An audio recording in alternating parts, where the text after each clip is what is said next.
Aïcha mi ngi noonu ñu jógee ca clip bu neex boobu nga xamante ni ku ci ne fecc na ci professeur Danfakha il s'en est bien souvenu en tout cas sur le plateau en coulisses bien sûr ndaxte nag nit du weer kilifaam te tey dama décidé yaru mi ngi noonu professeur Danfakha il sera de la partie pour aujourd'hui pas Assane Seck vous l'avez entendu non il est là machallah il sera de la partie éventuellement aussi Bintaba pour parler économie nous serons aussi en compagnie de waa dooleel des médias ndaxte li nga xamante ni moom moo wundu waa des médias fan yi seen diggante ak fisc ñëpp teg nañ ci seen bët te ñoom itam ci askan gi la ñu bokk dinañ ñëw bokk ak ñun naqaar gi ci fi nga xamante ni moom moo di plateau Subatel waaye tamit maman Ndak dafay daal di dikk inchallah rabbi ci deuxième partie bi ci Femme Action ce sera pour tout à l'heure alors mais en attendant pas Assane hein, aujourd'hui avec ton marron tabac heureusement que c'est pas du marron beige hein. lii alal jaune laa wax du marron. c'est du marron tabac. aw na ko jege nag. marron tabac la. jege na ko tuuti. mais moi je suis en marron. waaw. kan moom marron. président Macky Sall jamono ji moom. asalaamaaleykum wa rahmatulah taala wa barakaatuhu. bismillahi rahmaani rahim. maa ngi laa nuyu ba baax yaa Seyda. Asma maa ngi laa nuyu di nuyu madame Touré sax laay wax. Touré Mandi Mori borom maamu Elimane yi nga xamante ne ay buur lañu fu ñu dem sam fa jàkk ñoom du ñu ay nitu safara ay nitu àjjana pire lañ maa leen bëgg. waa kër Samori maa ngi nuyu Binta professeur mu baax bi ak madame Touré mii tamit toog sama tey ñaari Touré ma seq. waaw maa la wax lii c'est Laura maam Sidi Ibrahima Banora Bakary maa ngi leen di nuyu ba baax a baax di leen ziar. bismillah. Très bien mi ngi noonu ñëpp fii sax dorénavant je décrète que tout le monde porte le nom Touré professeur Danfakha qui est aussi du sud et qui est mandingue comme justement mon cher époux professeur bonjour. Bonjour Asma. Ça va vous allez bien. alhamdulilah bu ma nekkee fi rek sa damay sant yàlla. damay bëgg. aywa yàlla na sant yàgg waay. waaw c'est sànq da nga ne Youssou Ndour bi xam nga Youssou Ndour damay wax toujours mag yi boo déggee musique Youssou Ndour rek. da ngay dem sa néeg nga tëju. waaw bañ a dajak xale yi voilà parce que Youssou Ndour moom vraiment machallah tabarikalla en tout cas suñu invité maa ngi koy nuyu Pa Assane Binta et puis chers téléspectateurs également toujours content de vous retrouver dans cette émission sublime de Subatel avec la grande royale Asma Yalla. Merci beaucoup professeur et là ma royauté se confirme parce que je viens d'épouser les descendants du royaume mandingue. ka dugg kër buur nag moom. buur nga. di nga waxuñu buur nga de di nga rax buur. man Touré benn problème laa am ak ñoom. professeur nous on vivait bien ak sunu xërëm yi ak yooyu. ñu dem jël diine jàmbur indi ko ci sunu cosaan vraiment doy na war moo tax nag ñoom fu ñu dem samp fa jàkk. doon éliman yu mag saa yu ñu noonee ngeen bëgg. après dañu leen yërëm quoi bàyyi leen ñu def seen i jàkka yi bon après rejoindre leen daal. nga ne. waaw maa la wax lii Bintaba bakku lu jiiri borom nag ak meew ak soow yi. macha allah ma ne la sedd ma. bu ko defee man njaral monsieur Touré mii nga xamante ni mooy sama buur. lii neex na Asma ni ko Pa Assane waxee dañuy fàttali Samori Touré jàmbaar jooju nga xamante ne lu ne nag defal na ko l'islam macha allah ñu ngi la ciy sargal bu baax a baax ñaari madame Touré yi nga xamante ne ñoo nekk ci plateau bi waaye itam di nuyu Pa Assane Seck ndaanaan di nuyu itam professeur Danfakha li mu wax si Youssou Ndour am na solo macha allah. Youssou Ndour professeur nee na saa yu ñu ko teggatee bu dee da nga di mag da ngay dem tëju ci biir néeg bi maanaam yëngatu ba mu neex. ñu génn ndax xale yu mel ni man dañuy weer mag mi ngi noonu moom mi ngi wuyu ci turu Alimatou Touré sama njëkke la c'est avec un immense plaisir tey Alima. macha allah. maa ngi leen di nuyu di la nuyu yow Asma sama jabar bi. Binta professeur Pa Assane. maa ngi leen di nuyu yéen ñëpp di kontaan ci tey invitation bii ngeen ñu defal tey pour ñu mën a wax ci situation bu des médias nekk di nuyu téléspectateurs yëpp aussi. Aïcha mi ngi noonu kon professeur Danfakha Pa Assane dañuy dugg sans plus tarder ci suñu ab éphéméride très rapidement bu ko defee ñu mën a càmbaraat mbir yi nga xamante ni jot naa xew ci bés bi ci at yi weesu ci année yi ñi passé kon nag on est le 12 octobre 2021 nous retournerons en 2012 cette année est très parlante pour le Sénégal car on parlera justement du président de la République française François Hollande qui a effectué une visite au Sénégal pendant justement les premières années du règne du président Macky Sall. Hollande. Ouais. que waa léegi yow yéen mënu leen fexe ba ñu def production sans tudd France. quand même am na ñaar ñoo xam ne faw ñu bàyyi leen nag. loolu décision lañ koy xoolal dañuy bàyyi France. bàyyi président Macky Sall. oui ma xulil ñu bàyyi leen am na nag en passant ñi ñuy wax naan bàyyil xulil làkk lébu la. si làkk bi la bokk. ça veut dire regarde-moi. on peut pas nous refuser ça. regarde-moi waaw c'est important. neel xulli. et c'est en guise d'insistance. xulil maanaam voilà. en fait day wane ni xamuñu sunu réalité. on est réfractaire même à ce qui nous appartient. Tout à fait, moi j'adore le xulli de Paasan et quand je dis xaali bët. ça me rappelle dafa am ñu ma si interpellé après ma ne bon il faut ñu. leeral ko peut-être donc foog ñu leeral. on respecte mais. waaw ñu jàppee ko noonu. par rapport am na keneen aussi yow kooku yow lay waxal. kilifa ba mag bu ñoo wax maître Ngagne Tall. waaw nee na ma. ayca bismillah. bu ne. waaw. moom la maa xool nii dafa ne. yéen seen plateau yi mun leen di def ak ñun ay émission wolof. avocat émérite la barreau de Paris. ba pare di làkk tubaab. mu ne mun leen di def émission wolof pare 1 2 ngeen ne ci tubaab bi ma ne ko awa. aw yee tamit awit. awit nga leen koy jiñante de. waaw kon ñu na waaw. léegi wax na tudd na ma. waaw tudd na ñun ñëpp tudd na Ablaye Mbow. mais man nag sama boss ci ëpp. waaw mais yow tudd la man maa ne yow la.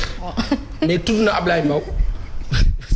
nee na Mbow li muy def tubaab ci kii bi dafa bëri. boobu moom dafa taamu et dëgg la aussi après ça dépend d'une éducation de base. et d'une culture de base. loolu dong la parce que léegi dañ koy yeewaat rek. dañ koy jéem xam nga boo naree buté wolof da ngay dem jafandu ci sa instinct de survie day jafandu ci li nga gën a miin. xëy na loolu dong la dañuy góorgóorlu wax na dëgg moom. yaa wax dëgg papa ji yaa wax dëgg. waa kay bismillah ñu ngi toll ci 2012. François Hollande. ñëwum Sénégal comme naturellement ñoom ku ci toog rek foog nga am benn ñoom ñëpp nag. ca kaw ba ci suuf. yéen démb la woon 30 procès Thomas Sankara. dëgg la ndeysaan. 34 ans après. dañ ko renvoyé au 25. te le principal concerné ne du dem dëkk ba. dafa daw. ba pare nag boo moytuwul day wut nationalité lay wut de. benn am na ko am na ko ba pare. donc dootuñ ko mun jugé loolu la ñuy wax wor kii Thomas Sankara gënoon wóolu si àddunaam. moo ko wor dem jëli beneen nationalité. xam nga loolu lu tax ma digressé noonu. waaw parce que nasaraan buy ñëw fii moom day ñëw xool ñi mën a wor suñu biir. c'est vrai collaborer ak ñoom. dooleel leen. après la sa des Hollande nag wax dëgg yàlla moo tane kii fi ne de. moo tane Macron ni mbaadu. xam nga ñoom tubaab bi dañu naan Hollande deful dara France. mais par rapport ak ñun moo tane woon. justement moo tax ci 2017 yéegoon nañ ko bu baax a baax ndaxte boole woon na mu nekkoon inauguration par le secrétaire général du secrétaire général de l'Organisation internationale de la francophonie.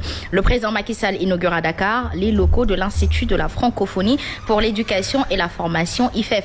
mi ngi noonu ñun suñu diggante ak nasaraan si à chaque fois et ça nous ramène justement à ce panel d'échange qui a eu lieu à Montpellier avec le président Macron. Moi je pense que quand on parle de l'Afrique il faut que l'Afrique prime et que quand on doit inaugurer justement Baye Assane lépp loo xamante ni dafa war a jëmal Afrique kanam professeur nañu invité président africain yi bu ko defee ñuy nawante te nawante boobu pour man mooy rataxal suñu diggante yi ba tax ne incha allah nasaraan si na si génn ndànk na jamono de France de tiit na de. lu mu tiit nag yàlla may na ko xariñ. nasaraan lu situation bi complet bañ naan non africain yi jëngu nañu. Parce que ce qui s'est passé à Montpellier, benn mascarade bu extraordinaire. Ah bah oui, ça c'est clair. Les grands activistes étaient retenus à la gare. ñeneen ñi dañ leen téye la police bloqué leen. ñenn ñi nga xam ne ñoom la ñu seppi tànn mais terewul yàlla comme dafa juste yàlla roof ñu mel ni ñoom Cheikh Fall. ak suñu bokk ivoirien ya. burkinabé ya guinéen yi ñu jàkkaarloog waa ji jaar ci digg bi. ah waaw benn moment sax xaw na xonk mais géré na ko. da koy gérer. mais xam nga loolu lan la woon. c'était pas destiné aux Africains. non du tout. c'était pour dire au monde entier aux puissances comme nañu séddoo woon Afrique ca jamono. bi italiens yi di jóg di yuuxu naan oui il faut que France bàyyi africains yi Russie noonu keneen noonu tubaab bi loolu lay yoonal il faut que mu won leen ne mais ces gens-là sont avec nous naturellement. c'est sans force on les a invités ils sont venus. na Macron invité la jeunesse sud-américaine. dañuy bañ France non ak ñoo am la jeunesse américaine. chinoise. asiatique du am. léegi nag dafa jot nag te Thomas Sankara. lii la doon dafa anticiper woon. c'est vrai. moo tax la plus férue, la plus brave ci rencontre ba elle est burkinabé. Elle est burkinabé. Elle a démarré par dire je suis intègre. Intégrité mooy liberté. nit dafa moom boppam. suñu baay bi Mbaye Sarr moo kaa wax nit dafa moom boppam. ñoo ngi koy nuyu au passage justement.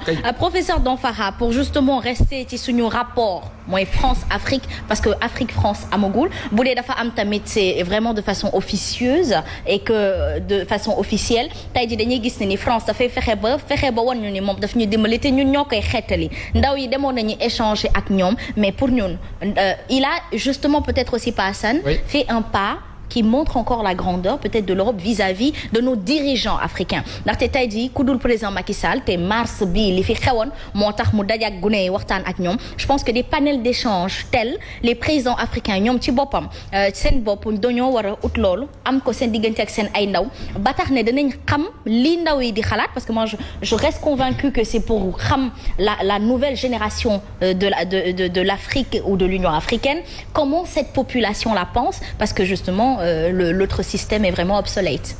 Oui, c'est-à-dire que xam nga loolu toujours ñun suñu problème Afrique mooy dañuy xool toujours saxaar dañu xool toujours xaal bi li tax saxaar bi am.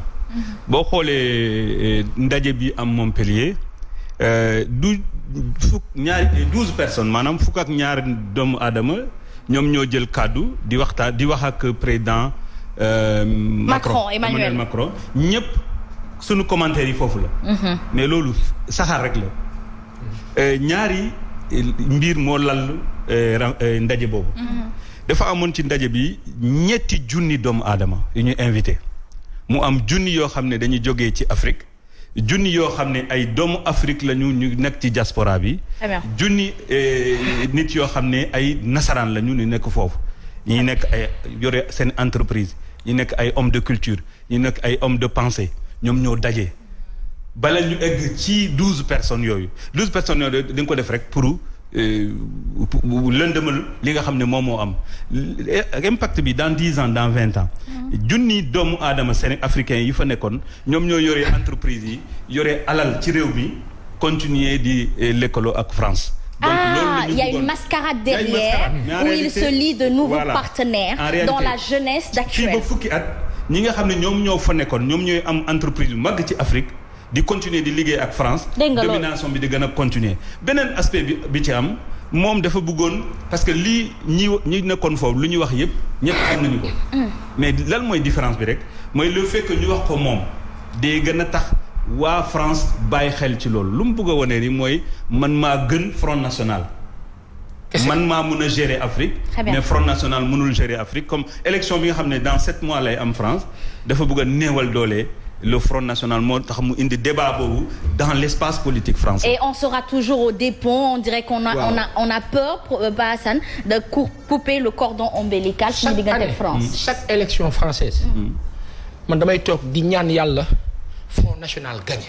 waaw man chaque yàlla nañ gagné ren. c'est de ñooñu ay tubaab lañu authentique. très bien te ñoom seen toog ci biir foofu mooy oyofal ñun li ñu bëgg parce que ñoom neen bu boobaa dañu naan yéen ñun soxlawul leen bëgguñu leen.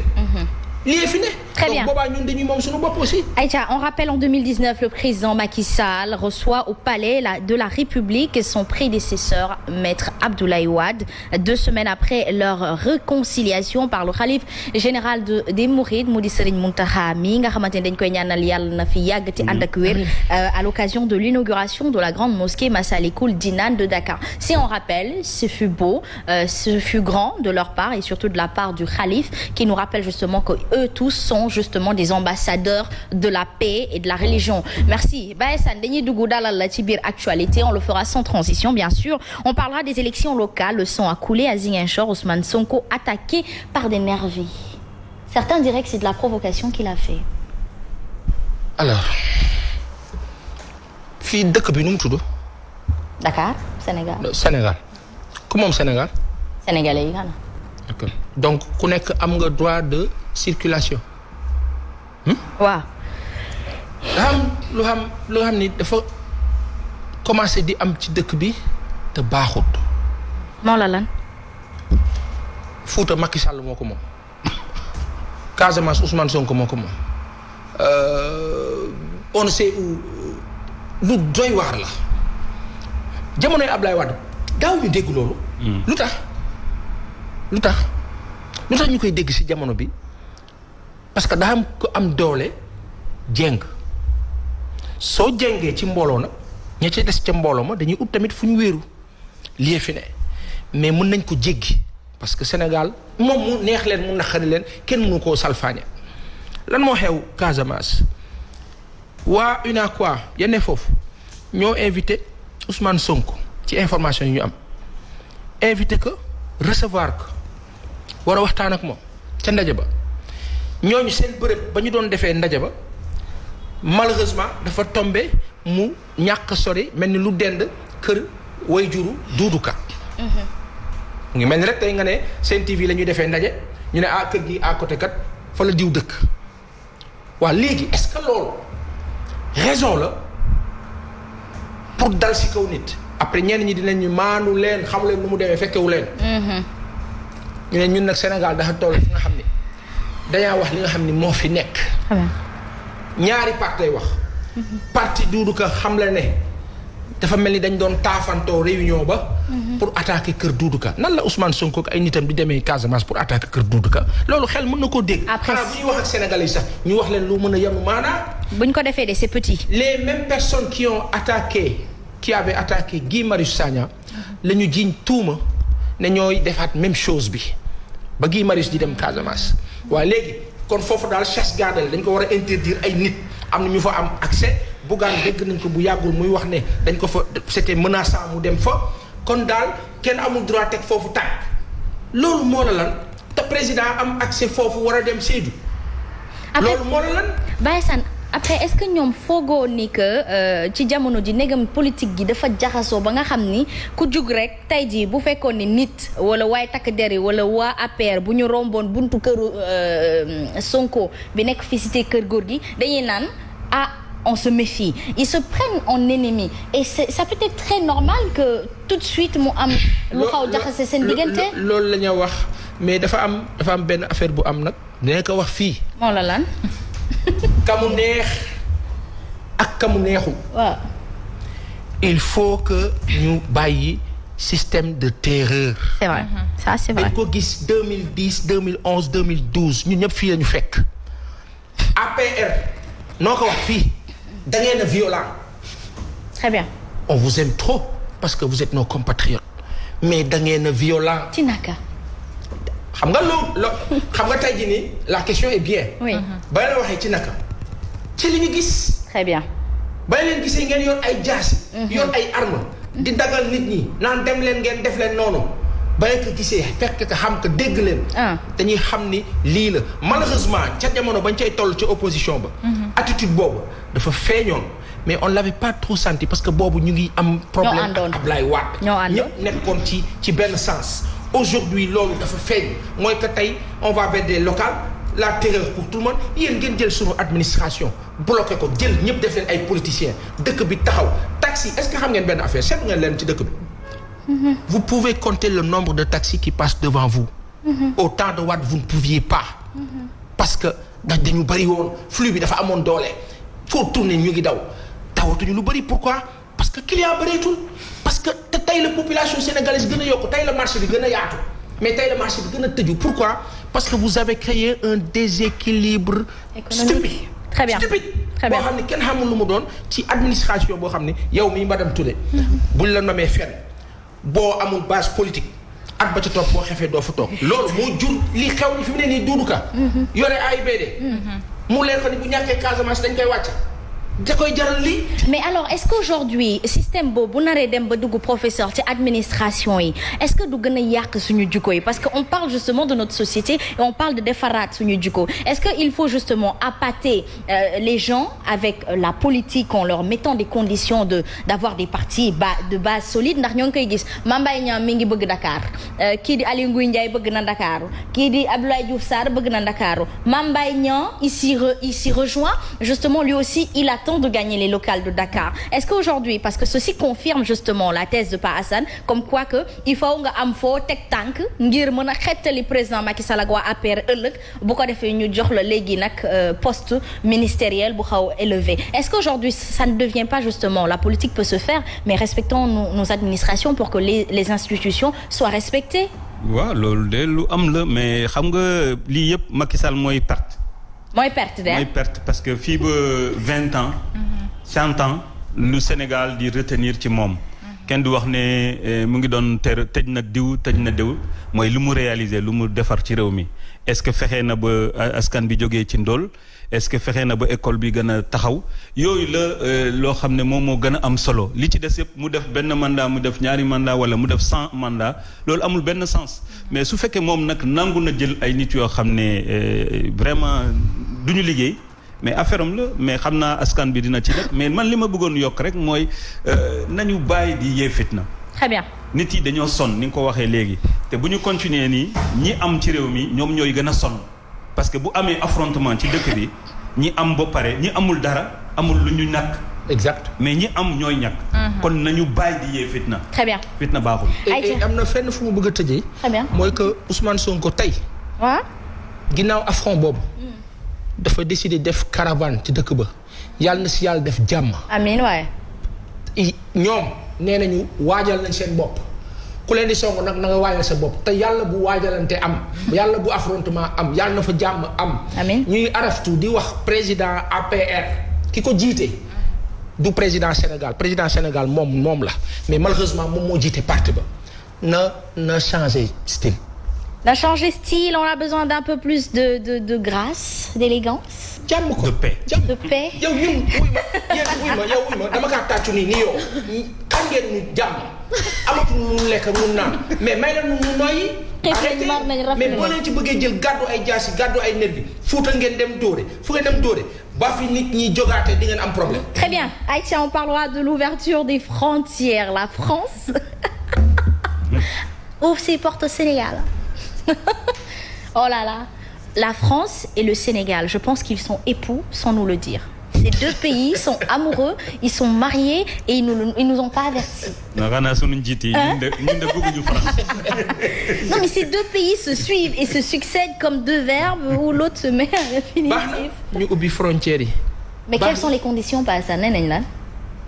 mais niñ koy ubbee moo soof. ca yàlla. xam nuñ koy ubbee. nee nañu les vaccinés peuvent venir. Yes. Bah donc moi je peux déposer mon visa alors. Je peux déposer mon visa pour ça. waaye ak neex gi Sénégal neex malgré ñu teg ci coono. Sénégal la dàq France. waaw xool rek. ñoo leen ëpp lépp gën leen neex ñun am nañu soleil heure bu ñu neex. soleil ñoom dañuy wanti bu ñu amee soleil dañuy feetu. ah d'accord. xulil xaali bët. baax na de. ñi bëgg tukki nañ tukki. waaw. man sax bëgg na ma dem tuuti ñëwaat. waaw bëgg na nga dem tuuti ñëwaat kay. wuy ma baax na de. mais dañu war a wax ne vacciné ak ku def test. ñoom tubaab bi bu ñuy ñëw fii ñun lijjantewuñ leen nu leen neex la ñuy ñëwee waaw na ngal la mën na ñoo bàyyi ñi di vacciné wul am possibilité dem mais comme ñoom jamono bii màggal nañ Tuubaa ba jeexal. nañu ko defee woon daaw ci kàttanu suñu borom ak ñaanu kilifa yi màggalaat ren. diir bi jàll na ñu ngi ci 2 semaines xaw ma 3 semaines dara xewul ñu ngi sant suñu borom ngal la bu fi kenn yokk cas bu fi kenn yokk statistique c'est fini il faut aller sur autre chose liggéey bàyyi bëlde bi ak naxaate bi ak tricherie bi ak losing bi ñu dem ci dëgg ak jàmm ñi bëgg a tukki ñi bëgg a dem feneen ñun boori Zurich lañu bëgg a dem bu ñu ko yàlla mayee ak ya ca des dégg na wax bi waa Paris ñu ngi leen di nuyu. bu baax la nag. waa Neuilly-sur-Seine. ak ña sa des 186 Maurice Barrès. ñu ngi leen di nuyu ak ñeneen. min nga fa de yow. min nga yàlla fi yàlla mais nag c'est très mais professeur. aujourd'hui loolu seen réew la. bu la neexee xam nga sa buntu kër bu la neexee da nga naan kuy ñëw buntu dàll yi ci buntu kër gi nga fay teg nga koy teg léegi ka fa bëgg a ñëw sa biir kër nag bu fekkee ni moom dafa bëgg a garder ay daalam ndax biir saalam dafay garder ay daalam na toog këram. d'accord naa. waaw loolu moom professeur. mooy loolu non bu ñu waxee ni rek ñuy vacciner mën nañu tukki man kontaan naa mais nag li mu wax tamit am na solo. comme ça ñëpp dinañu vacciner. mais moi je pense que pas ça aujourd'hui par rapport à la vaccination sénégalais yi pourtant dem nañ vacciné wu ñu bëri vacciné wu nañ. benn affaire am na naa ko wax. ma tëjee foofu ñi vacciné wu yàlla na yàlla kattanal leen ba vaccin bi raw njëriñ bi ñu foogoon. ci barke alxuraan ak Seydina Muhammad sallallahu alayhi wasallam benn lépp luñ ciy craindre ñun yàlla liñ ci doon ragal yàlla buñ ci am dëgg ñun. ñi mel ni man yàlla bu ñu am dëgg parce que bu ñu amee dëgg muy musiba. yàlla bu ñu am dëgg ñun. très bien ci barke alxuraan. ma tëjee fenn stratégiquement par rapport à la vaccination. l'Afrique est à 1,2 milliard d'habitants jëm kaw. Macron a dit ses premiers jours de magistère le souci du développement en Afrique c'est la démographie c'est faux. ah bon ba mu koy wax. bis bu Sénégal amee 50 millions d'habitants France am problème loolu lay bañ. marché la bu ñu neexee tëj suñu ay robinet Nigéria amuñu benn jafe-jafe. ma wax ne stratégie bi ma waxaat ko fii ba leen neexee ñu jàppee ko nu ne xam nga moo la lan. xulil xaali bët. ci diir bi ñu fi toog yëpp ñuy bàyyi 500,000 africains di dee par an ci paludisme ñu nekk ba ren gis ne africains yi vacciné wuñu.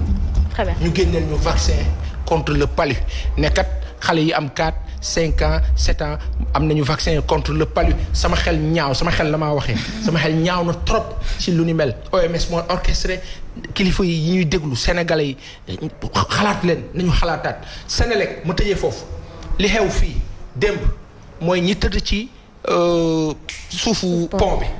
may wax ne yàlla na yàlla kattanal leen. amiin amiin génn leen ci jafe-jafe bi. benn problème moo ci am relativement on a vu le communiqué de la Sénélec. et ça aussi dëgg la day kaa wax mbir mi baa amul këyit xeex bi dana metti. très bien Aïcha mi ngi noonu kon nag ñu àddu rek ci ñun ñi waa D-Média suñu compte yi nga xamante ni dañu leen tëj. ay doole la ndaxte lépp dafa ànd ak procédure te ku xam kayit ak tubaab am na ab diir buy dox seen diggante balaa jëf di dikk Alima tey jii nii yéen da ngeen ñëw bokk ak ñun naqar gi fayeekoogu ñu de waaye nee na dégg naa ne dinañ fayeeku nag. non da ngeen di fayeeku sax incha allah. waaw kay waaye nag agence d'accord moo ñu nar a fay ndax compte D-Média Zik FM Sen TV yëpp lañ tëj. que loolu nag gis nañ ni que du yoon parce que dafa am benn précipitation bu ci nekk. ndax comme ni nga ko waxee rek affaire de kayit procédure la tey boo nee entreprise bi dafa waroon fay ay impôt fayu ko wala nga ni fay na ko mais da nga def restitution et que xam nga ni dafa am lu des là mun nga ko may temps moom mu indi ay preuve am wax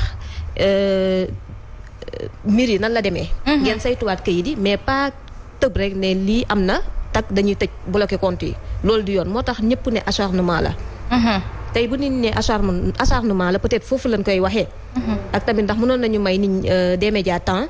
ñu xool situation bi nan la dem déposer impôt et domaine moo ngi fi ministère des finances moo ngi fi ñu may leen ñoom ñëpp ñu étudier situation bi pour xool après ban dogal la ñuy joxe ndax D-Média moo nekkul ci yoon wala ñoom ñoo nekkul ci yoon waaye mais xëy rek tëj. bloqué compte yi loolu moom ñun la ñuy ñaawlu. te vraiment duñ ko seetaan.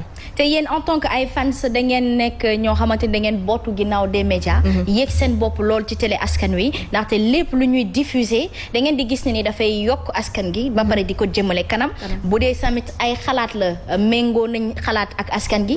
ndax nag yéen da ngeen di représenter askan gi ndaxte kenn forcé wu leen kenn moomu leen fii du propagande te du mouvement gëm sa bopp waaye yéen D-Média ci boppam ngeen gëm fas yéene ko dooleel waaye bu ñu toogoon ñu ne ñun kenn duñu fay nag lan ngeen di dee da ngeen di marche ak ñun wala. yéey daa xanaa suñu kaw koor yi la ñuy jaar. subhanallah. non duñ ko seetaan su boobaa dañuy ñaan yàlla ñu bañ a yegg foofu rek loolu quoi. duñ fa yegg mais daf ñu koy jaral. parce que du yoon. dëgg la tey boo amee benn lenn loo war a régler pour benn nit. bul sacrifier des centaines de personnes. ay pères de famille ay mères de famille ñi nga xam ne ñoo ngi soutenir ay nit yu ginnaaw tey jii fii D-Média ku fi amul xarit am nga fi mbokk wala nga am kenn ki nga xam ne au moins tey am na li nga xam ne yàlla si wërsëgam la ko jaaralee muy ñëw si yow ndax Sénégal benn bopp la presque ñëpp benn famille la ñëpp xamante maa ngi nii sama njëkk nga te buñ ma yóbboo chômage ma xiif dootuma la mën a teral ay brodé yu rafet brodé yeeg jesner yeeg yooyu tamit xam nga ñu bëgguma koo xañ ñii de soxoruñu nga def nga foog affaire bi raxul soxor nga foog. rax soxor la de. en fait dama di que ni dañ ñoo ñee. benn instant. c'est vrai en quelque sorte parce que D-Média au fait dafa neex. ndax li nga xam ne yow da nga ñëw askan bi ñoo la bëggal sa bopp ñoo la bëggal seen bopp.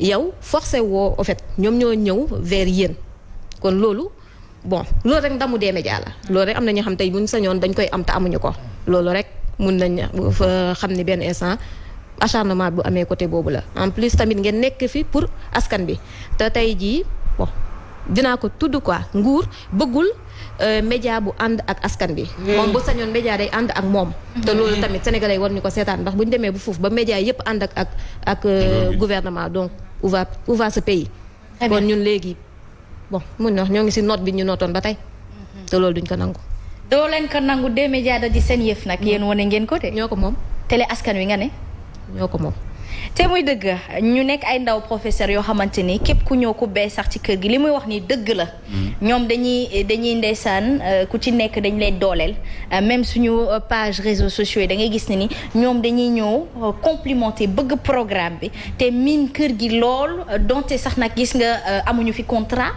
dañ fi yëg seen bopp bu baax a baax ci li ñuy diffuser ci li nga xamante ni casting bi ñi ñuy jël ñoom paasani li ñuy waxee kenn ku ci nekk ci biir waa doole des médias dina am ku identifier boppam ci benn personnage fii ci biir kër gi mu nekk loo xamante ni échange la bu nit ñi bëgg mu nekk synergie Pa Assane Seck nekk loo xamante ni ñoom ñoo ko waxal seen bopp nee nañu lii dafay nduroo jaay doole te bu jaay doole demee ba am rek ñoom duñu ko nangu ndaxte télé askan wi la te askan wi n'est pas tenu justement de tous être avec le régime au pouvoir.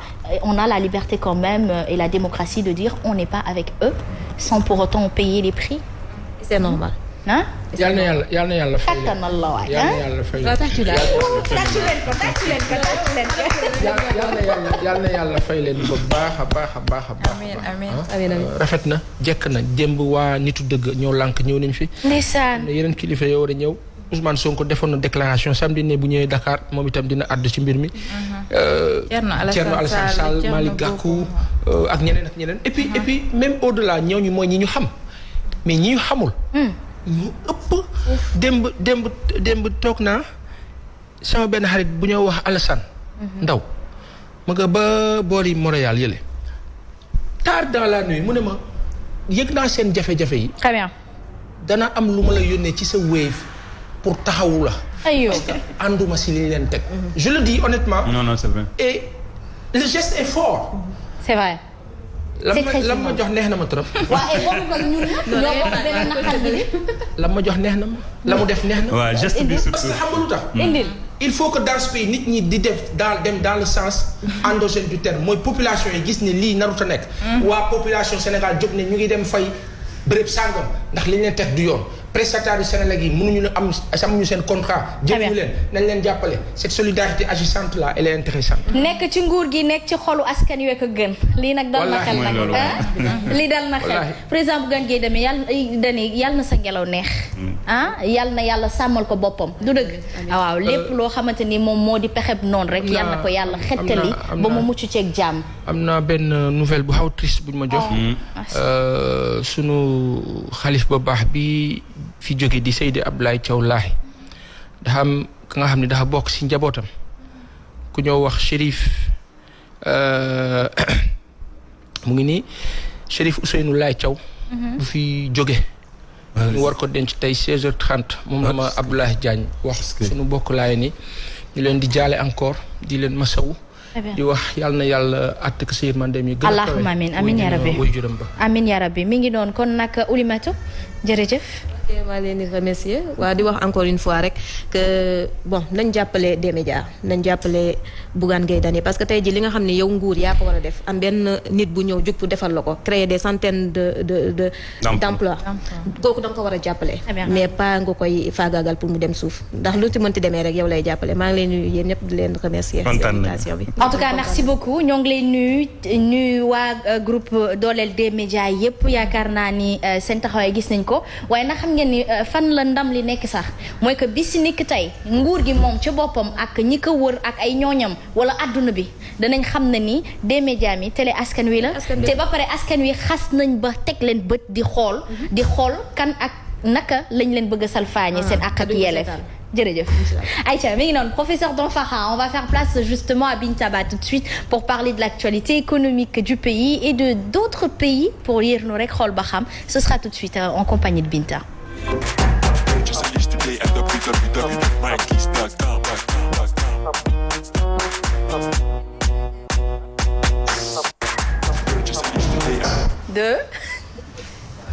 Aïcha, mais en attendant, on va dire bonjour à Louisa Diondi. Oui. Diondi. Alors? Ça va et toi? Ça va, je vais bien. Ah, machallah. Toujours toute belle, toute élégante. Professeur. Louisa. aw lébu. mu ñaanal la. ay nuyu téléspectateur yi bu baax a baax. machallah ku xëyatee. may ko guro bii bu weex bii bu xonk bu duñ ko dajalee daal dina am fu ma ko yóbbu. am nga foo ko yóbbu. waaw am na fu ma ko yóbbu. Aïcha Bintaba focus sur l'affaire des Pandora Papers. voilà mi ngi noonu Asma Pandora Papers nag jamono ji dafa mel ni tukkal na àddina gannaaw ba nga xamante ne 12 millions noteel bu baax laa lay wax de document yoo xamante ne ay journalistes d'investigation teg nañ ci loxo ñoom nag ñu ngi leen di woowee consortium international des journalistes d'investigation yi nga xamante ne document yooyu ñu teg loxo Asma tax na ba ñu xam ñi nekk ci àddina bi nga xamante ne xëy na dinañu luubal ay koppar dinañ ko rawale lan mooy Pandora Papers dañuy dem découvrir élément bi de si waat léegi. Des centaines de personnalités publiques épinglées dans la plus grande fuite de documents financiers connus à ce jour. Des chefs d'État en fonction, la chanteuse Shakira, le mannequin allemand Claudia Schiffer, ou encore l'ancien ministre des Finances français et ancien directeur général du FMI, Dominique Strauss-Kahn.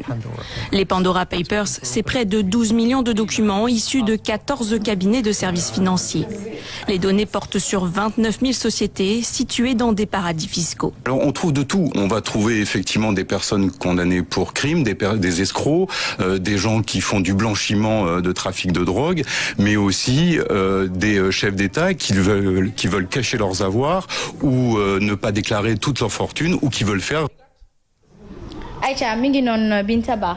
mi ngi noonu Asma laata ñuy jëli Mor Gassama mu wax ñu ci xalaatam rek kes tekki bi nga xamante ne Mamadou Lamine Diallo da koy xaatim semaine bu ne moom mu ngi ñuy xamal lu aju ci wàll bi ne Afrique nag li fiy jóge ci koppar ci at bu nekk toll na ci 60 milliards de dollars yoo xamante ne daf fiy génne au Sénégal dafay toll ci 200 ba 300 milliards de francs CFA yoo xamante ne année bu nekk dafay génn Asma paradis fiscal yi nga xamante ne ñun duñ koy wax je pense que mës nañ ko fi indi rubrique mooy xëy na yi nga xamante ne Pa Assane dafay am entreprise am yóbbu ko ci réew boo xamante ne du fay impôt gis nañ ñu ci cité Dominique Strauss-Kahn am na épinglé nañ ko wane nañ ko foo xamante ne Maroc la nekk toog na fa 5 ans yoo xamante ne ay exonération la am liggéey fa musul fay impôt gis ngeen ko itam tribune file ci Sénégal ñu ngi koy indexé parce que itam toog na fi lu yàgg ci liñ jàpp ni fayul impôt fayul dara loolu nag tax na ba journalistes yi ils sont très remontés 12 millions de documents yoo xamante ne Asma nga xamante ne ñu ngi def ay fraude fiscale wala ay évasion fiscale ñu ngay wëy di tudd seen tur te nag lu nekk mën naa feeñ ci 12 millions de documents yi nga xamante ne journaliste d'investigation yi ñu ngi ko yore ba tey di ko càmbar buñ ci jógee dañuy dem déglu xalaatu Mor Gassama ci loolu yan jeexital lay am ci wàllum koom.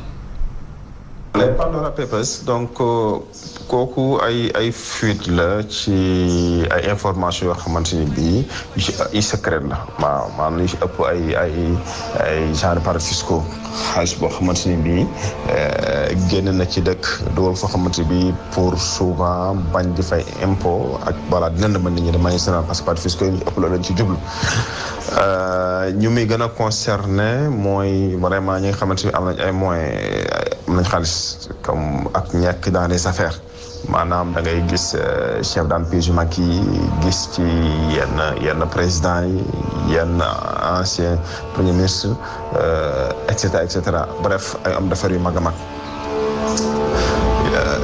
de manière générale lépp wax loo xamante bi rek jëm na ci biiram paradis fiscaux boo ko déggee rek xamal ne nit ki dafay def xamante bi daanaka lu muy fay impôt du na dara mbaa sax mu bañee fay impôt waaw te normalement xaalis boo ko liggéey fa nga ko liggéey war nga cee mën a fay l'impôt ndax réew moom aussi mën cee gis boppam.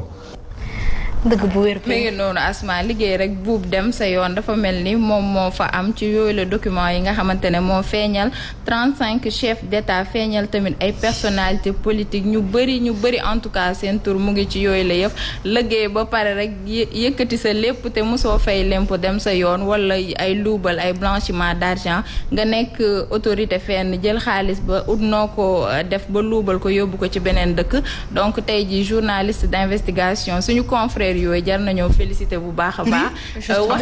wax rek. tur yi da nga bëgg wax ni nee nañ ku ci mel ni kilifa gi. nee na bi kay def sujet bi kay def. Dominique Strauss-Kahn. moom Dominique mi ngi ci biir mais fii Sénégal est-ce que professeur justement du yi ni mel tubaab bi xam en coulisses moo tax ñuy mën a am seen doxalin yi ñuy dox seen diggante ak ñun. waaw mais lii fépp la. c'est-à-dire que du sunu li xew Sénégal sax lu néew la boo jëlee Dominique Strauss-Kahn ñu koy wax ay moins de 1 million d'euros te yeneen i ay milliards dollars bu ko xeeb loolu professeur 1 million d'euros mooy ba nga yëg. waaw ba nga yëg ak ba nga yëgut nag yooyu bi ñu yëg dafa am officiel waaw mais xam nga nag tout n'est pas mauvais. mais alors est-ce qu'aujourd'hui on doit jël benn exemple rek Dominique Strauss-Kahn tey bu la defaree benn dossier nga jël ko gouvernement Sénégal jël ko fu mu war a jël ay 2 ans pour mobiliser 100 milliards ay 1 semaine la koy def parce que moom la donc ñooñu ça demande à être rétribué te mënoo ko defal fenn quoi tout n'est pas mauvais du lépp moo bon ci situation bi. justement Bintaba pour revenir justement ci sujet bi est-ce que encore une fois du lii moo tax nasaraan si di am tànk gi muy am suñu diggante ak moom ndax boo xoolee ba ñu naan le président africain réew yu bëri et c'est pas le premier scandale financier qui existe on a parlé de doomu Omar Bongo bi. moom fële ca Gabon am keneen ak keneen koo xamante ni da ngay gis ni seen ay mallette yàgg nañ leen gis ñu ubbi ñu xool vérifier mu nekk ay koppar gu bëri lu tax ñuy transporter boobu les koppar te am carte bancaire ak li nga xamante ni moom moo di ñu mën a def seen transition sans prendre autant d'argent est-ce qu'il ne serait pas temps que suñu président yi rus yàlla tuuti suñu diggante ak ñoom. keroog maa ngi koy gis Alpha Condé Odia di ko takkine nga gis mu yore xaalis bu bëri def ko ci saaku mu koy tooñ ne dama bëgg a dem Sénégal Doumbouya ne ko il faut nga signer démission ba pare juste pour wane ne à quel point yenn chef d'État yi dañuy piller seen réew yi Asma dañuy jël loo xamante ne nii je pense que ci réew mi la waroon dem mënoon na defar hôpital mënoon na defar route mënoon na defar et cetera loolu yëpp mais tey jii problème dina am parce que yàggul dara fàtte naa ban organisation la moo bëggoon ne réew yi dinañ organiser wu ba nga xamante ne lu mu néew boo fa demee 15% yi moom di nga ko fay impôt ci bu fekkee da nga fa installer sa entreprise donc comme que lii génn na fan yi gis nañ ni Panama Papers paasan moo njëkkoon génn gisoon nañ fi Paradis Papers bi itam ñëw xam naa dina am ay réflexion yoo xamante ne yu gën a metti lay doon wala sax nag Asma ku ci tollooti sàcc xaalis xëy na da ngay gas sa biir néeg dafa condamné waaye doo ko ñemeete yóbbu fenn parce que foo ko yóbbu dinañ la jàpp. dégg naa askan yee ko wax de kër yi léegi dafa am système guichet bancaire am na système la. am na machine la sañuy gas ci suuf. dina rënk di jël foofu. yow bu yàggee nag loolu moom motoo ko nag wala. Risa lu leewul kay moom xam nga doo ñemee imaginer ngay dem chaque semaine di verser banque te xamuñu yow sa liggéey nu mu demee wala nga jël yenn somme d'argent yi dem di ko yóbbu banque léegi dañ lay topp léegi ñoo yooyu nag di denc seen kër yi. justement et les honnêtes travailleurs comme nous on se permet de bloquer nos comptes ndeysaan sans discuter avec nous. 2 poids 2 mesures. Aïcha mi ngi noonu en tout cas. mais sànq wax nga lu am solo. nga naan très bonne question. c'est-à-dire que tey jii. ñi nga xamante ne dañuy daw fisc bi wala ñi nga xamante ne dañuy sàcc xaalis bu bëri tubaab yi yëg ko loolu mun na tax tey jii mu nekk ñuy doxal yenn chantage yi ci li nga xamante ne mooy pays africains yi et c'est dommage que vraiment te tubaab yi dañoo respecté wul ndax ni ñuy doxalee moo tax rek vraiment respecté. ni ñuy doxalee ci kaw moo tax day wàcc ba ci suuf te bu boobaa fayu bi rek la ñuy gis mooy que ils n'ont pas de respect vis-à-vis même boo xoolee ñun sax suñu ay kilifa bu ñu dem seen ay dëkk ni leen di accueillir justement en bon pote toi on t'a convaincu et ça c'est malheureux mais c'est vrai on t'a alors que le président d'ailleurs la dëkk bi yëpp la yóbbaale ak moom quand on parle de scandale sur les passeports diplomatiques Bayassane je suis désolée on est en train de nous-mêmes tuer notre institution et ce qu'il nous fait. mais Asma tamit est-ce que du ñun ni ñuy accueillir président moo rëy par rapport ak ñële. dëgg la. mais ñi est-ce que ñu ngi exagéré c'est-à-dire bu waree romb dëkk bi yëpp nga baare. dëgg rek wax alors que vraiment aussi. aussi. wala sa doom wala sa jabar war a romb ñu baare. kay lépp ñu baare. moo tax peut-être bu ko yeneen réew mi defee nga jàpp ne c'est choquant alors que réellement peut-être que ñun ni ñuy def ni ñu président bi jàppee parce que vraiment. parce que justement on a oublié notre réalité socioculturelle ñun suñu ay maam ay buur la ñu woon yoo xamante ni fu ñu daan romb ñëppay taxaw seetaan leen tàccu leen donc peut-être que loolu daf leen di topp ba ci nguur gi mais jamono yee soppeeku boo leen di mën a def loolu rek naata leen réew mi bu ko defee kenn du leen kar ak ay xeer en tout cas Binta Ba merci beaucoup. mi ngi noonu Asma journaliste yi defati nañ liggéey bu am solo macha allah. mais moi je vais aller me former en journalisme d'investigation il paraît que tu risques ta vie. ah c'est clair. bari na sax pour longtemps ah. parce que kii sorewul 2024. yow wuy ayca. dox la. Baxtaan yeewu naa la ndax xam naa li nga war a dem lijjanti incha allah sa bureau dafay daal di bëri wala Binta Ba waaye incha allah rabbi ñu dem jëli pub feesal suñu ay poche suñu partenaires yi ñoom ñoo ñuy wormaal kon amuñu ku leen sut ñu dem de seetaan leen te ñëwaat.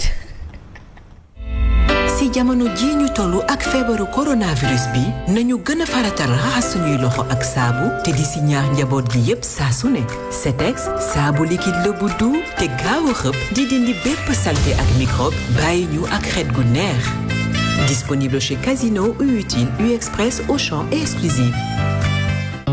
tey moom marché ba bàyyi ma fa benn épice gis nga ma jënd naa sama laurier jingeer sama poobar sama laaj gis nga sama pañe bi ni mu garnee épices yu naturel yooyu yëpp ñu ngi ci kadi bi. kadi ci sama cin waaw waaw moom rek a wóor saf safal bi ma tàmmu waaw waaw kadi rek a sell ngir sama bànneexu njaboot kadi lay toggee saa su ne ndax ay ferñeentem ak cafkam bu amul fenn kadi ci sama cin waaw waaw moom rek a wóor saf safal bi ma tàmmu waaw waaw kadi rek a sumay togg sumay marine moom laa wóolu saa su ne kadi daal moo bari doole kadi saf sell te wóor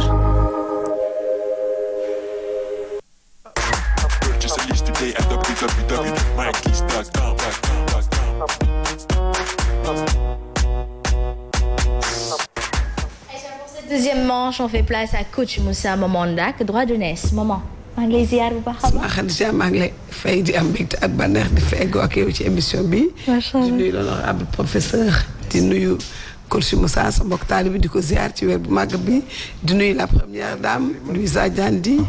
di ko wax dañ koy nam toujours di am mbégte di bokk ak yéen plateau bi. macha allah coach Moussa le coach beau muscle et au grand muscle. dinaa la catu de. non dama ne macha allah tabarakallah alhamdulillah. bismillah. merci Asma Khadija di am contentement ak mbégte di ñëwaat di feggoog yéen plateau suba teel bi di nuyu l'éminent professeur bu baax di jox suñu yaay bopp moment dak droit de si lépp pour moom di nuyu bu baax première dame Louisa Diandi macha allah borom xolu jamaa bi comme on dit vraiment ni mu mel di ree ñu koy gis noonu la xol bi yaatu ci mbaax ci tabe ci bëgg nit quoi macha allah yal na yàlla defal leen jàmm lu ma ndekkee. bëgg nga. alhamdulilah ala kulli xaal laa ndekkee. ayca loolu la jara ndekkee nag macha allah professeur Don Fakha tey nag ci waxtaan dañuy ñëw ci laaj bi nga xamante ni moom moo di la mémoire humaine frein ou moteur pour les individus. waaw. mooy suñu capacité de fàttaliku. waaw xelu nit. est-ce que lu koy gàllankoor la wala lu koy maanaam njariñ la. maanaam est-ce que. ndax xel dina la permettre nga dem kanam wala nga taxaw benn place wala nga delloo ginnaaw alors laaj la boo xam ne bala ma ci tontu ma bëggoon tuuti rek ñu xam ne bu ñu waxee xel mu ngi boo ko bëgg a xam fu mu nekk xamuñu exactement nag fu mu nekk mais xam nañu à peu près ci ci bopp doomu aadama la nekk. boo demee ci bopp doomu aadama parce que bu dañuy gis mala yi par exemple wala ay mbóot ak yooyu soo leen jëlee nga dendi seen bopp rek.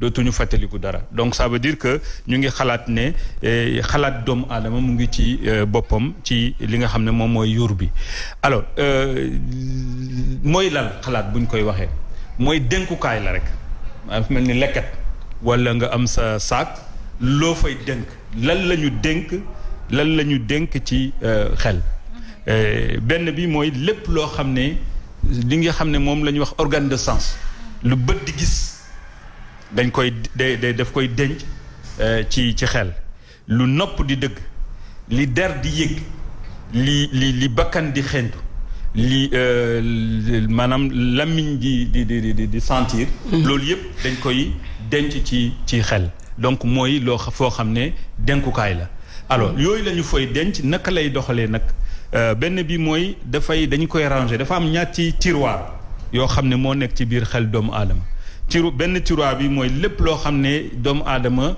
mun na wax ne dëgg la wala du dëgg maanaam lii dëgg la lii du dëgg mu am benn tiroir boo xam ne foofu lañ leen denc lépp loo xam ne lu baax lañu ko tegee wala lu bon boobu tam mu am ñaareel tiroir ñetteel tiroir bi mooy lu nooy wala lu dëgër wala lu métti maanaam ñetti façon yooyu moo am yooyu nag dafay permettre su fekkee dénk nga ko ci ay tiroir yooyu day am ay relation maanaam dañuy def diggante yooyu dañ ci établir ay relation maanaam mun nañu wax ne ku rafet du def lu bon ku baax du def lu bon et cetera wala ku baax day wax lu dëgg donc loolu ay arrangement la mu nekk loo xam ne noonu lay mémoire di fonctionner ñu gis ne njëriñu xel nag mooy déjà pour ñu mun a jàng c'est-à-dire que ku amul xel du mun a jàng donc lépp loo xam ne ñu ngi koy dund ci àdduna lu tax ñu ci dindi njariñ ñu ci jàng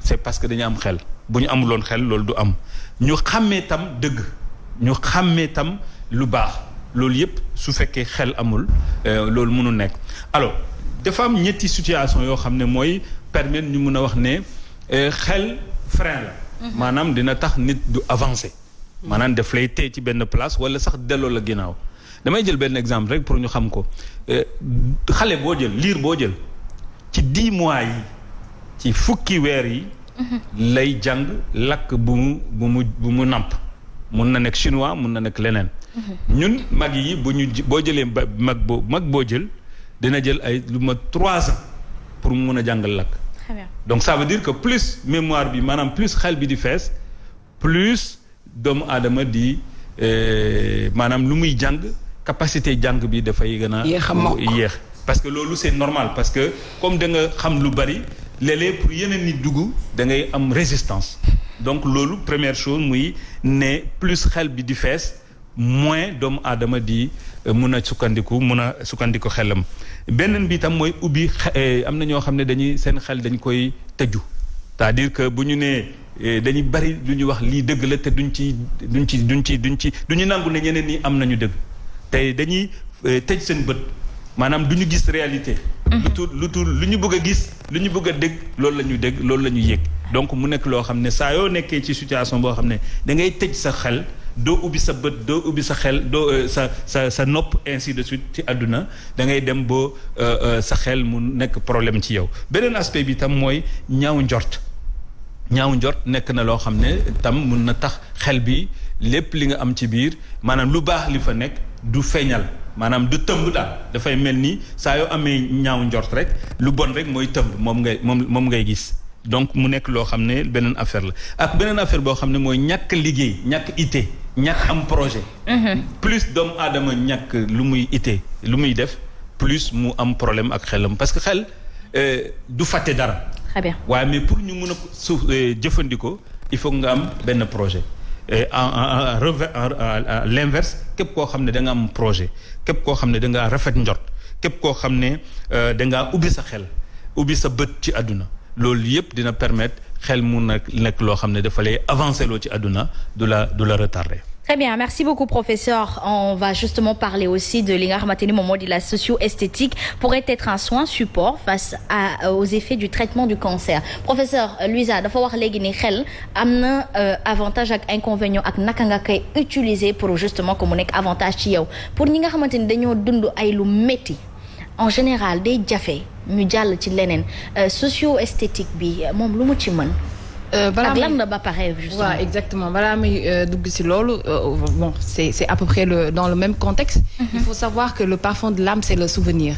Parce que souvenir bi mooy c'est la partie la plus délicate en fait de l'être humain dans le sens où souvenir bi que ça soit heureux ou douloureux moo lay permettre soit nga aller de l'avant wala tey jii nga stagner ci li nga xamante ne mooy si sa giiru dund bu ñuy wax socio-esthétique nag c'est simple en fait il y a des malades yoo xamante ne dañuy dund lu métti je prends l'exemple du cancer comme ñu ngi si mois d'octobre aujourd'hui ci li ñëpp xam nañ ne cancer am na ay conséquences yu muy am tout au long de ci traitement bi si bu dee cancer du sein la chez la femme il y a la possibilité ou bien il y a en fait les risques de perte de cheveux sa peau dina ci jël ay conséquences sa peau sèche sa ongle yi des cernes tey ji di nga gis koo xamante ne sax dafa nekk ci phase du traitement tout le temps day musóoru doo xam lu tax mu musóoru mën nañ ko tooñ ci musóoram mu ngi xëy tous les jours di liggéeyi surtout que la maladie en général ici en Afrique c'est un sujet tabou boo xamante ne nit ki li muy dund du ko wane wala nit ñi duñ ko xam donc day jéem en fait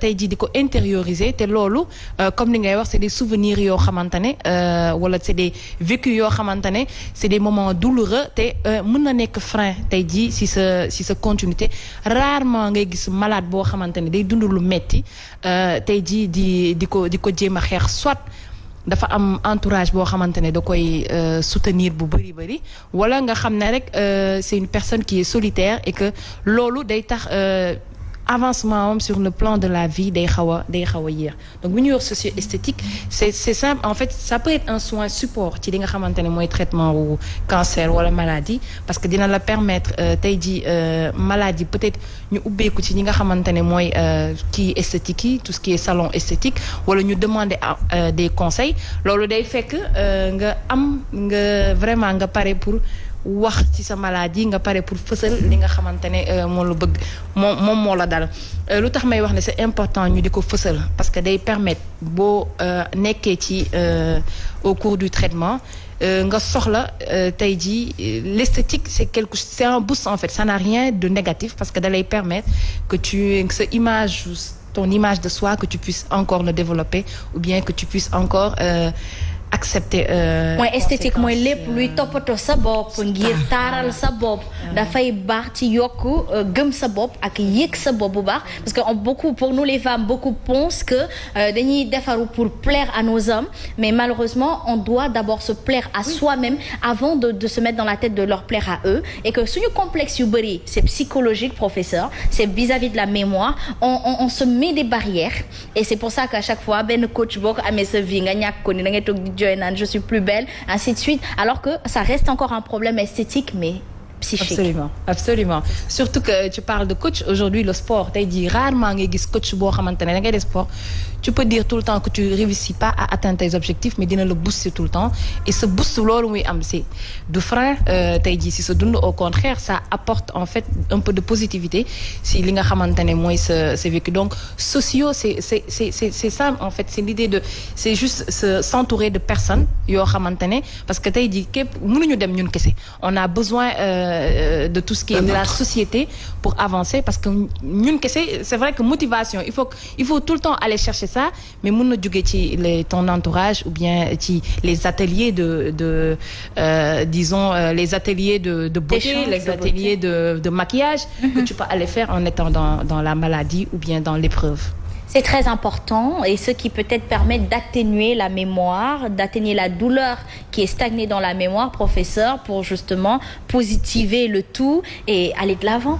Et surtout ñi nga xam ne dañuy nekk ci jafe-jafe ci métit ñu xam ne rek adduna noonu la de temps en temps day métti. mu def noonu sax de temps en temps mu neex. doomu aadama yëpp noonu la ñu mel. mais souvent dañuy yaakaar ne quelque part le sort s'acharne sur eux. c'est-à-dire dama am càttu la daal su ma amee benn problème c'est que man la nekk. on se victimise voilà, on se culpabilise trop. Voilà et puis nañu xam ne rek képp koo gis la personne la plus heureuse am na période boo xam ne dafa koy traverser donc soo nekkee ci période yu métti nangu ne lu day weesu. Très bien. Mais pourtant, on en a discuté la dernière fois. Tout part de nous et revient vers nous. Sûr. Donc c'est à nous en fait de ne pas accepter li nga xamante ne moom la ñuy dund. L'une des difficultés ci socio-esthétique bi nga wax daf ma fàttaliku dara c'est-à-dire que lii rafet nu ñu xamee ni dafa rafet est-ce que c'est parce que dañuy yar pour ñu xamee rafet wala ñun ñoo yar suñu bopp pour xamee lu rafet parce que souvent boo waxee sociaux donc ça veut dire qu'il y a la main de la communauté de la société dafay den loo xam ne dafa am solo parce que nit koo xam ne da ngay ci léeb yi ci poème yi ci taalif yi et cetera ngay gis ñu lay wax lii mooy lu baax lu rafet li yow sa bopp xàmmewoo lu rafet loolu mooy indi perte d'identité te da ngay dem ba doo assumer sa àdduna. Justement, donc tout vient, professeur, selon vous, de bët bi xool, comme on le dit en amont souvent, quand on dit l'amour est aveugle, da ngay gis koo xamante ni machallah ci say bët dafay ñaaw mbaa mu kii nga ne kii lu mu koy doyee ndekete ci bëtam c'est une perle rare. Donc tout dépend de l'œil qui regarde ou des yeux avec lesquels on regarde. Il faut ouvrir les yeux, xulli xaali. Bët. Il faut regarder. il faut pas simplement passer son temps voilà def nii non da ngay jël sa temps. booy xool Louisa Diandi nga xool ko. et avoir son opinion propre. mais boo koy xool yaa ngi xalaat li ñu la wax ci moom wala li nga yaakaar ci moom loolu dafay doon loo xam ne nit du gis. Très bien. Apprenez à avoir votre opinion propre, Louisa Diandi. Je crois que c'est ce qui a tenu la mémoire. bu ko defee nit ki bët bi nga koy xoolee day fekk ne yow la vis-à-vis de moom et c'est ce qui fait la différence, je crois. Comme Monsieur Touré et moi. Aïcha, en tout cas merci beaucoup Louisa Diandi waaye nag bu ma jógee ci professeur dem ci Louisa faw ma yegg si sama yaay ji ndaxte dafay wax lu am solo wax nañu fii le résultat socio de ce qui est socio-esthétique. Aujourd'hui maman da ngay waxtaanee jigéen buy liggéey en général ci suñu culture tey di suñu société dafa am ñu muy bàyyi ginnaaw moo xam daal dëkk ak goro wala jëkkër rek la nekkal ak peccoor ga mbaa sax nag njëkkee en général day am ay problème borom kër gi day jéggi say mën na soppeeku te lu koy indi peut-être que entourage bi la on reste dans l'entourage l'environnement la société sénégalaise. waa xam nga Asma Khadija da ngeen a dugg ci benn sujet bu am solo professeur ak Louisa gis nga personnalité nit. ci sa état bi ngay feebare wala dara dal la li tax mu indi affaire beauté ci biir feebar bi ki xamul mën na dégg ni est-ce que ki feebar tal na defaru mais ñi ngi ñëw ci xam nga en général nit ki su feebaree du takk jaaroo du takk lam du puudaru du maquillé wu dafay tëdd su xoolee seetu dafay morfondre mel ni comme dafa changé alors que tey buñ ko forcé ba mu jóg daal di maquillé wu tuuti sol bu ba mu defaru da ngay daal di gis mu changé nga ni ko gis nga ni nga rafete yaa ngi defar loolu dafa bokk ci suñu dund bokk ci gëm-gëm ak fi ngay teg sa bopp ak ñi nga xam ne ñoo la war daf ci am solo ci entourage pour ñëwaat ci suñu sujet nag tey ñi ngi indi ci jigéen bi nga xam ne mu ngi ci biir këram di sëy am liggéey di ko liggéey bi nag di indi teraangaam mu ciy jàppale borom këram di ci jàppale société di ci jàppale ay bokkam ban coono lay dajeel am na kii liggéey ni ko belle famille am di gisee mooy moom kat bu nekkee ci kër gi soit mu nekk fekk peccargo nekk ak ay goroom rôle bi ñu bëgg mu joué ko te moom jotam mayu ko en général daf koy porter préjudice mooy par exemple moom su indee jànk bi teg ko ci kër gi sax di ko fi bàyyi di liggéey su ayee kooku togg toujours dina am benn critique en général buñ ciy bàyyi ça dépend nag ci belle famille bi nga dajeel am na nit ñoo xam ne ku fa nekk sax kenn liggéey ku fay liggéey dañ koy siiñ dañ koy lakkal dañ koy lëjël di ko xas moom de talu dara liggéeyam bi la tal te jigéen nag vraiment sax mooy mu toog fii te jamono toll na fu nga xam ni il faut que bu góor fëxee jigéen fëx su indee def ci ni parce que dépense buñ la ko joxee da nga ko yokk dépense ko yokkul yaa ko wàññi te jamono bi toll nañ foo xamante ne dépense kese mënul régler problème bi te am na loo xam ne mooy rôlu jigéen ci biir kër ci ki ko mën wala mu am ko mooy sa kër jigéen daf koy entretenir ak cër boo mën a am ak statut boo mën a am sa borom sa soxna nda def sa kër loo yëgul dina jënd ay drap raa na nga gis góor guy jënd ay drap ay napp ak ay rideau ak ay vaisselle loolu cëru jigéen la mu war ko di doxal su fekkente ne amul benn ressource fu mu koy jëlee parce que moom déjà mi ngi am coono ci liggéey kaayam xamoo yan kii la fay subir ci patron wala ci collègue de service yi mu nekkal bu ñëwee ci kër gi nag ñu tegati ko fitna sa jànq bi ne kii bi toog gi de kii dafa lii de moom dafa naa moom de bu ñu xewlee du ñëw day yónnee nangam parce que jotam may ko imaginer jigéen boo xam ne dafa war a yeewu 6 heures du matin wala 5 heures dem liggéey bàyyi jànkam ci kër gi mu war a defar ndekki togg añ bi defar kër gi te wujju paccar ngof mais am na ñoo xam ne am nañu mbaaxu jël seen doom wala seen jarbaat wala seen ñees jox la ko féetale la ak moom soo ayee mu lay toggal di la toppatool sa kër di la toppatool sa néeg mais am na ci ñoo xam dañu soxor soo leen fi bàyyi dem liggéey suñu toggee sax duñu la may te gis nga nit ku iñaane sa ndono sa deewit ñaaw bari na ku ne ci kër ak borom këram kër gi di dox rafet dara manqué wu fa ngeen foog ne borom kër gu góor gi la alors que daanu daju suuf matawul ku jigéen ci da ciy jàpp mais sans pour autant le dire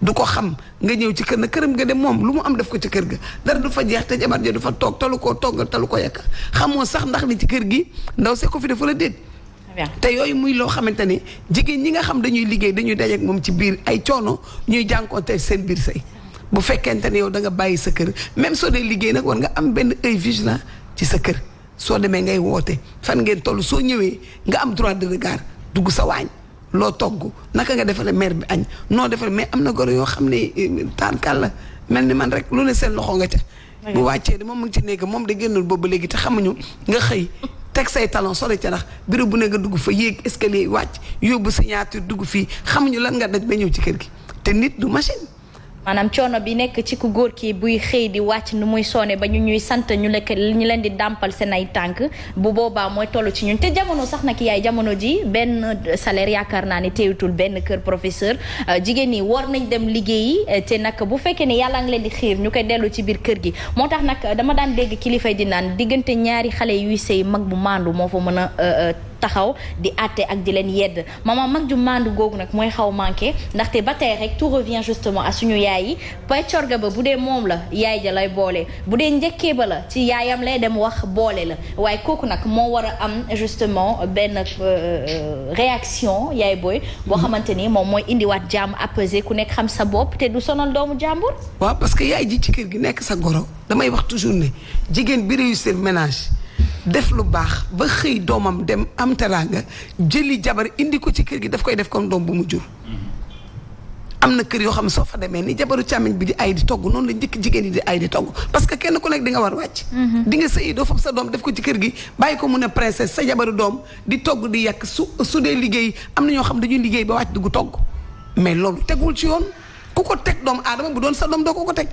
parce que liggéey ba wàcc dem duggi marché 1 heure 2 heures ñëw di togg añ bala ngaa pare 3 heures war a togg reer war a gérer sa kër war a gérer sa néeg ak sa borom kër am na loo xamante ni àndul ba du yoon waaye xam na la bopp attan am na loo xam ne ko teg doomu jàmbur bu doon sa doom doo ko teg da ngay liggéey ba wàcc dem liggéey da ngay liggéey ba wàcc ñëw ci kër gi am na loo xam ne que goro yi ñu ngi ko nekk ci biir kër gi seen position moo tax ñu koy def yow mi liggéey nag te am sa teranga yaa du caaxaane sa liggéey wutal jànq teg ko ci kër gi muy togg di yàq parce que ku amul la nga bëgg am la fa sës te nit li nga xam ne moom lay sàmmee ngoram ak diineem su jógee war a dem ci ay nawleem sol yére mën a takku mën a defaru ba jekk mais ku la ko xañ te mënu koo def daf la bëgg sa gàcce te àdduna toll foo xam ne il faut que goro yi ak njëkk jigéen yi ne ci kër yi di ménager seen jabaru càmmiñ. très bien pour revenir maintenant ci jabaru càmmiñ gi moom yaay booy lan mooy wareefam suñu genre yi nga xamante ni 6 heures du matin faaw ñu fekk ñu fi léeg-léeg 20 heures ngay wàcc nga yor monsieur Touré ca kër ga yor Roqi Touré ca kër ga war leen toppatoo lan mooy sa wareef. waaw mais xam nga su fekkente ni moom dafa war a nekk te yow yaa ko war a xëy mais la nuit tu fais la table. très bien su guddee defar sa table teg lépp muur. jànk bi moom jëli mburu ak ñëw teg mën na ko baxal ndox def ci thermos wala mu segg café elle peut le faire su la ko sa temps mayee nga segg café def ci thermos léegi si technologie bi indi nañu lépp micro-ondes yaa ngi fi lépp am na fi soo ko amul aussi nga defar sa table muur teg bàyyi ko fi teg yëppam boo wàccee di surveiller naka la ñuy def naka la añ bi seen añ bi mbaa neex na li mu togg mbaa baax na dugg ci waañ yu contrôle xool li muy def mais tam ñëw rek aussi dugg ci sa néeg xamoo lu jànq bi teg xamoo lu ñu nekkee te kenn mënu la ko wax nga fermer sa kanam rek la ni pat loolu aussi xale jigéen yi dañu war dañu am façon de dañu am façon de waaw dañu am façon yee xale dañu am man ak Louisa suñu génération dañoo sens xale yi dañu sens dañu ñëw rek tata ça va bien di jaay tubaab goro da ngay dem ba ci moom nga jox ko sa loxo bu mu egg nga nuyu ko sukk yaay noo def noo yendoo naka sa yaram mbaa yëguloo dara mbaa seen añ bi neex na ah del wax de soo gisee loo xamul dema wax loolu nag yaa koy ubbil sa bopp am na ci xale yoo xam ci buntu néeg ba la ñuy taxaw tante ça va sukk bi daanaka mbaggee ñooy dem toog seen biir néeg duñu génnaat yooyu dafa jara lijjanti xam nga nag xalam kuy xalam da sa jaayu barke ba yaay borom la wolof Njaay wax waaw baasa nee na dëgg la dama lay laaj foo ko teg waaye nee na itam genre asma yi naa ko ne nag ay waay boo ma fekkoon may sukkal monsieur Touré buy naan sax damay sukk ba mu pare ma door a jël pot bi dem ak maam taalibe ko cuus baasa muy course ci biir ma ngi ci régime di course dama doon yëngal ma tontu ko man moom géej laa vague yi bu jugee rek damay yëngatu sooy liggéey daal Coach. Oui, Asma. Coach, il dort ou bien il rêve? Non, il dort pas. Il est étonné par moi. Voilà, je vous écoute religieusement. Mais Coach Moussa yow mi représenté góor ñi fii ak professeur Don Faxa tey jii nii ñàkkul ni madame. sa jabar di liggéey first lady the second lady ñoom ñëpp dañuy liggéey yow boo foo ayee tey madame liggéey midi jot nga xiif est-ce que ça t'arrive nga mere sa jabar toog naan mais kii liggéey rek la taal wala tu comprends. moo sëriñ bi radiyallahu taala say maasu da doon wax daaka yeeyoo baadoo la rek ko moom. xam nga am na gars yoo xam ne dañuy toog jàkkaarloog télé yor seen di télécommande naan madame pardon doo ma ñëw jox télécommande bi loolu ci ñàkk xel la bokk. c'est-à-dire am na rôle bu jigéen di def am na rôle bu góor di def mais bul koo xaar ci dara. lépp lu loo yàlla mën loo te nga mën ko def rek yow def ko mais moom na def ay rôle am bu mu xaar ñu ko koy rappeler. c'est ce qui est plus important. donc c'est pas parce que da ngay am xel aussi ni nga wax nga dëgg. ni ngay sonnee moom noonu lay sonnee te affaire bi stabilité la rek équilibre balance. kenn ku nekk da ngay jàppale sa morom mortali sa morom parce que daa bàyyi nga bàyyi ngeen tase donc il faut que ngeen complémentarité bi. professeur am seen diggante rek quoi. oui yërmande ak bëgg. nit boo ko bëggee tu auras toujours tendance ni nga sonn tu auras toujours tendance. di ko bégle.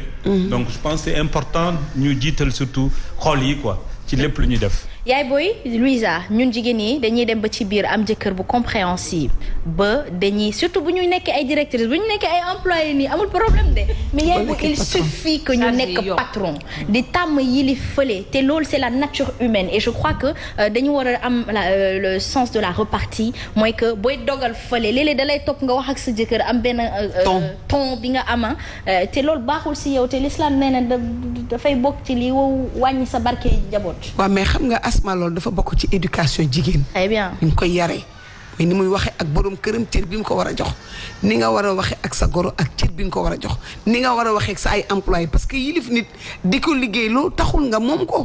taxul nga am sañ-sañu dépassé ko wala nga utiliser benn langage boo xam ne c'est frustrant wala c'est choquant loolu baaxul gis nga dafa am ci ñoo xam ne dañ ko tàmm dañu autoritaire et sont hautaines. dañu am kii ba nga xam ne boo leen fekkee seen liggéeykaay da nga xam ne est-ce que bu ñu demee seen kër duñu mel nii seen jëkkër yi ñooy obligé toog lemaat seen genn toog ci comme on dit mais ñoom duñu wan baat. am na ci ñoo xamante ni aussi waaw coach. maman nag est-ce que ñoom def nañ la part des choses mooy li ñu doon wax la dernière fois xam nga nit tant que xamuloo ta propre personnalité sa personnage ak yow personne bi ngay dégager parce que casquette avocate wala casquette directrice nekkul la casquette madame. directrice bi ça reste à la maison. au bureau. mais kër ga madame nga même sa jëkkër da lay jox cëru kilifa gi nga doon mais yow boo ñëwee yaay am xelu xam ni sama kilifteef gi ma yàlla dénk sa liggéey kaay ba mais du man maa yilif sama jëkkër. très bien c'est important te phénomène bi gën a yokk loolu itam bokk na ci góor yi sëy léegi. mais xam nga Asma Khadija da nga génne benn point bu am solo. mooy jigéen bi nga xam ne dafa exercer autorité ci këram. dafa am ñoo xam ne succès dafa leen gaaw a yéeg. da ngay ànd ak nit di cokki benn ngeen di ànd di tolérante nga dem ba am benn situation rek mu mel ni da nga am yamb yu lay biiw da ngay am benn sañ-sañ bi commencer rakkaaj yu am fugu di jaay yu amul pour un rien nga mer di xaar qu'il fasse les premiers pas ainsi de suite bari na mariage yoo xam loolu moo ko yàq. dëgg la te foo dem fekk fa loo mënta faj. ki nga choisir ànd ak moom ba jur ca doom soo ko muñalul da nga ànd ak keneen muñal ko li nga waroon a muñal ki nga àndal ba jur ci doom te loolu dafa am solo parce que divorce neexul. te baaxul pour xale yi nañ ko éviter yu bari mi ngi ñëw ci sa situation rek nga am fugu te boo dajee góor bi bañ goo xam ne du nangu mukk nga yéeg ko lu toll nii tarfatal ay ni yow seen sëy du neex. Aïcha merci beaucoup en tout cas Maman Dak conseil yi amatina solo je crois que ñun ñëpp dañu war a am ku mel ni Maman Dak ci suñu biir kër yi bu ñu daan wax mag ju mandu lii la bu ko defee kenn ku ci nekk xam lii sa wareef sëy dafa sacré et c'est déterminant pour la vie d'une femme bu ko defee loolu rek la ñu yàlla sas nañ ko sëy mu rafet mbokk yi békk yaay booy borom kër gi bu bëggee nga nekk àjjana firdawsi du dëgg ah Luisa. mais am na góor ñu metti de.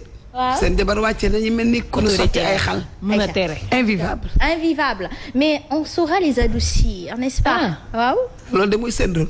ok jërëjëf merci en tout cas maman on fait place justement au fitness avec coach Moussa il faut que ñu xaw tàggatu tuuti bu ko defee ci la ñuy tàggatoo ak yéen ce sera tout de suite fitness.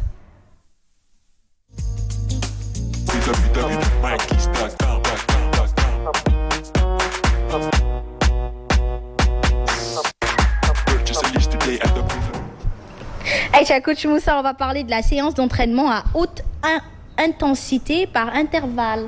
voilà à ce moment dañuy continuer nekk ci continuité boobu nga xamante ne mooy entraînement à haute intensité par intervalle anglais di ko wax high intensity interval training mu bokk ci HIIT boo ko déggee mooy entraînement boo xamante ne day am benn dayo day kawe trop dafay intense ba à ce que sa xol bi di nga ko sentir de manière générale da nga naan mais est-ce que man ni ma doon entraîner ak léegi bokk na donc loolu lépp dafay fekkante ne daf fekk nga am début boo xamante ne da nga ko topp step by step ba yegg si niveau boobu pic bi mën a yéeg donc sur ce ñu ànd ak waa Régie dem xool élément bi ma leen concocté loon à la salle ñu xool comment travailler en haute intensité.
coach gis nañ ni da nga def ay phases yu différents mais loolu yëpp basé wu ci étirement lu mel ni étirement moom la ñuy mujjee. bon c'est à la fin étirement c'est le cool down c'est le retour au calme parce que battement cardiaque ni mu élevé woon il faut nga wàcce waat ko pour que mu mën a ànd ak ni ngay respirer normalement tout en sachant que le cœur c'est un muscle boo xam ne c'est un gros muscle bu ñu ko fàtte ci entraînement boo dul inspirer expirer di génne di jël oxygène bu bees di ko dugalaat donc cœur bi day am problème donc il faut que le cœur di ànd ak mouvement yi si intensité bu mu mënti toll mais loolu liggéey la boo xam ne da nga koy yóbbu moo tax boo gisee ñu commencé ay des assouplissements comme le jumping jack bi ñu defee jumping jack ba pare après ñu def mountain climber après corde à sauter bi donc après on a enchaîné avec les fentes ski abs comme kuy dox yor ay bâton di yéeg ci alpes yi mooy comme ski ñi def ski donc voilà il y a une machine qui s'appelle ski walking mais lii ski la boo xam ne tu le fais avec le poids de ton corps donc da ngay attan sa yaram pour que nga mën a liggéey moom da ngay gis nit boo xam ne dafay am benn comme ni ma wax forme bi da nga koy gis mu rafet macha allah mais biir fond bi attanu ko. bind bu rafet la mais day gaaw a sonn mënu tenir dara loolu handicap la parce que entraînement bi dafa war a lié ak muscle yaram bi ni mu toll des fois nga gis koo xam ne dafay tuuti mais am condition bu mag a mag donc du problème donc mën nga boole les deux. mais qu'est-ce que vous riez? mën nga allier les deux xam nga. les deux nga am benn forme ba pare am fond bi forme ak fond bi mën a ànd nga am condition physique bu intense donc mouvement burpees bi bokk na ci mouvement yi gën a gaaw yi gën a complet pour que nga mën a am loolu c'est musculaire cardio-musculaire et cardiovasculaire après tu enchaînes avec les gainages pour le tronc supérieur pour que la ceinture abdominale mën a am benn résistance pour tenir le haut du corps et le bas du corps parce que centre de gravité bu fekkente ne abdominaux yi wala la ceinture abdominale teniru ko da ngay am problème à la longue physiquement doo taxaw parce que bu fekkee ne kaw gi moo gën a diis da lay handicapé bu dee c'est le bas qui est plus lourd daf lay handicapé donc il faut que ñoom ñaar ñu mën a am benn stabilité moo tax li ngeen doon wax sànq professeur ak Luisa c'est important olof day wax ne lu neex ci xol feeñ ci kanam xam nga li tax nga nit bu jooyee rongoñ mooy génn mais boo daggee pourtant deret mooy génn te lépp ci nit lay génnee parce que compartiment yi ñoo bokkul donc bu fekkente ne da ngay lekk bi dafa am fu muy dem ci muscle bi li ngay naan dafa am fu muy dem récupération bi loolu lépp nag moo leen màng pour que nga mën a am forme esthétique bi nga mën ko gis comme on dit la musculation c'est l'art de sculpter ton corps d'une manière agréable à l'œil très bien parce que li ko composé lépp dafa fekkante ne ci xel bi ci lekk bi ak ci naan bi yëpp dafay comme ce que tu as fait c'est ça harmonie comme li nga def merci beaucoup Aïcha coach en toute harmonie mais il est bel homme faut le dire ça ne veut pas pour autant dire qu'on a des yeux sur lui mais quand quelque chose est beau professeur on a ce problème là mënuñu apprécier dafa rafet léeg-léeg nga gis moom marié loon dañ naan Asma daa nopp coach